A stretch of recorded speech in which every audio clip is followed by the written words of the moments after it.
Bon, maintenant, nous allons expliquer c'est quoi la crucifixion, c'est quoi la vie crucifiée. Nous avons dit que dès le départ, Dieu, si c'est un païen, je vois un païen. Généralement, la plupart des païens comprennent ce que c'est que le sacrifice de substitution. C'est-à-dire, pour enlever tes malédictions, on fait tomber tes malédictions sur un animal. Chez nous, par exemple, dans la culture africaine, c'est généralement un poulet ou une chèvre. Dans d'autres, c'est le porc. Chez les juifs, par exemple, c'est l'agneau, le mouton ou le taureau. On fait tomber tes malédictions sur un animal afin que toi, tu reçois la bénédiction à sa place. Donc, la malédiction de tes péchés, de tes erreurs, bien sûr.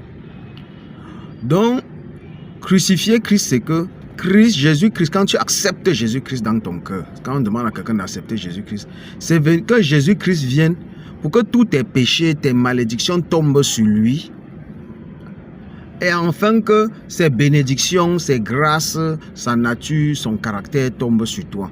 C'est aussi ça que les chrétiens appellent la Pâque, c'est-à-dire dans la célébration de la Pâque, cette répétition qu'on fait. On se souvient, on commémore que nous avons accepté Jésus pour qu'il intègre nos péchés, afin que nos péchés, nos défauts, nos limites, afin que nous intégrons sa nature. C'est ça qu'on dit être crucifié.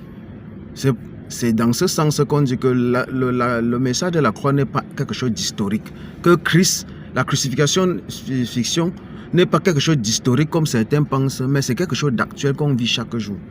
Voilà pourquoi Paul dans Galates 2 dit « J'ai été crucifié avec Christ ». C'est un fait passé.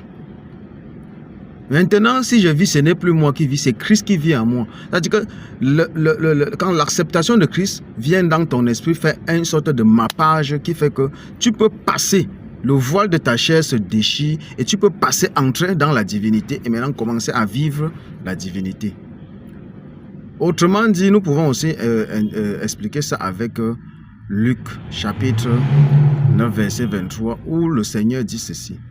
Puis il dit à tous, si quelqu'un veut venir après moi, qu'il renonce à lui-même, qu'il se charge chaque jour de sa croix et me suive.